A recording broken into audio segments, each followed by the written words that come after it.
Hi, I'm Rosie Dupin from Labyrinth of Nurture, and I'm here to share 6 tips on restoring function and strength to your pelvic floor. So whether you're pregnant, postnatal, you're a long time postnatal, start implementing these tips and it will start to get that function back to your pelvic floor.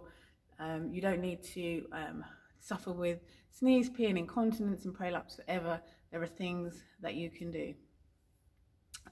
So the first thing to think about is your breathing. Your diaphragm and pelvic floor work in conjunction with each other, and your breathing should happen up here in your ribs, not down here in your stomach. As you take a breath in, it should be your ribs that expand, not your stomach. If your stomach's expanding with each breath, with every single breath you're putting tension down on your pelvic floor, causing the problem, making it worse. So what we need to do, if you put your fingers just underneath your boobs, get your fingertips touching. As you breathe in, your ribs expand, your fingers move away from each other. As you exhale, they come back together.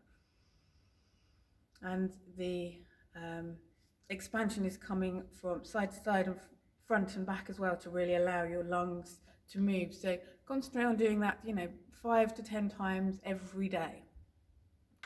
I'm just checking my notes so that I don't miss anything. The next thing I want you to think about is creating core strength, and we do that with a breath as well. You take a breath in, letting those ribs expand, and then as you breathe out, I want you to imagine you've got lots of candles out in front of you, and you're going to blow all those candles out with the breath. So a long, slow, but forceful breath. Right out, so there's no breath left. As you get to the end of that breath, you can feel your abdominal muscles tightening, firing up.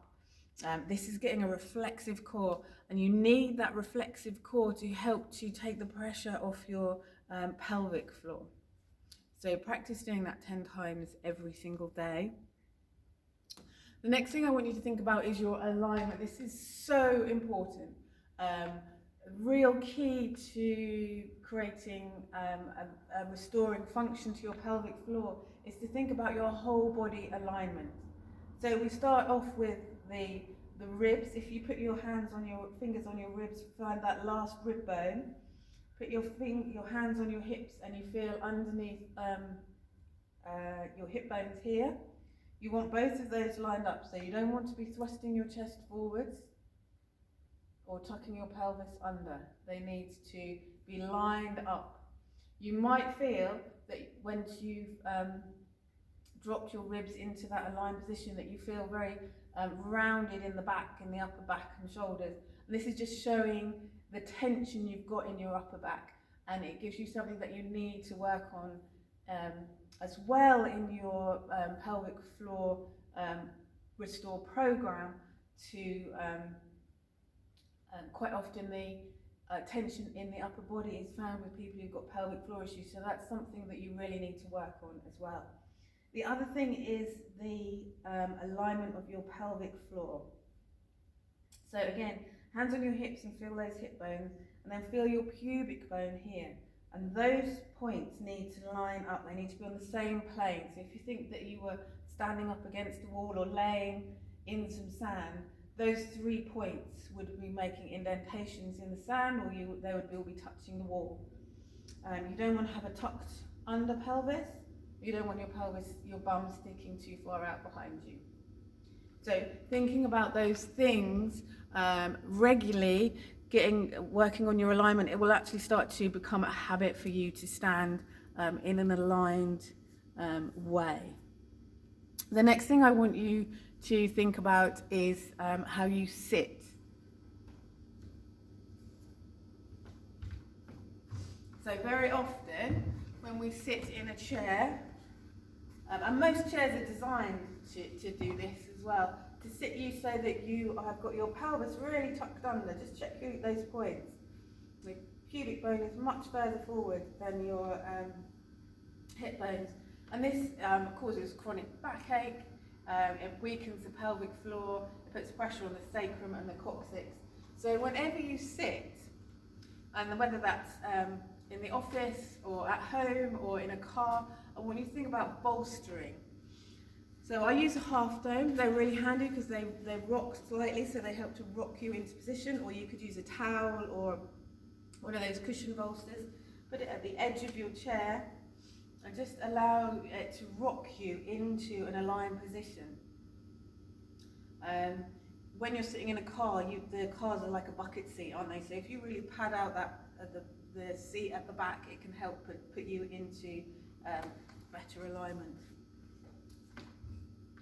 The next thing that's important for pelvic floor strength is building up strength in this area here. So it stabilizes your pelvis, helps you hold your pelvis in neutral, and it also is your powerhouse. So your glutes, your hamstrings, your calves, they're the powerhouse. They're what pushes you forward into a walk. If you're doing glute squats or lifting anything, this is what you should be using to lift. So we would do something that strengthens those. And again, if we're doing a squat, and quite often these are really good for pelvic floor strength, we'll just look at baby squats. So come down to keeping the pelvis in alignment, taking your bum out to the wall, just in a mini squat, keeping your knees above your ankles. And then, so this doesn't look like a huge squat, does it? But it's one that you're doing in an aligned position. You're not putting stress on your lower back, you're not putting stress on your pelvic floor. And then when you come up out of it, press your feet down into the ground so that you're really firing up your glutes. So come down, push your feet down into the ground so that you're really using your powerhouse to push you up. Another one that you can do is the pelvic list.